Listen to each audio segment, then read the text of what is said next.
Noong Disyembre 4, 1872, isang barkong tinatawag na Mary Celeste ang natagpuan na palutang-lutang sa karagatan ng Atlantiko.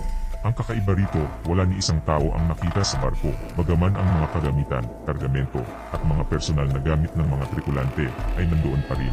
Ang huling tala sa logbook ng kapitan ay walang anumang senyales ng panganib o problema. Ayon sa mga eksperto, maraming teorya ang lumabas ukol sa pagkawala ng mga tripulante.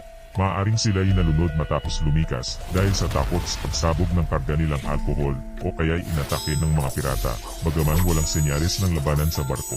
Hanggang ngayon, nananatiling misteryo kung ano ang tunay na nangyari sa mga tripulante ng Mary Celeste. Sa kabila ng maraming pag-aaral at pagsisiyasat, ang Mary Celeste ay patuloy na nagbibigay palaisipan sa mga historiador at mga mahilig sa kwentong misteryo. Isa itong patunay na ang karagatan ay puno ng lihim na hindi pa natin lubos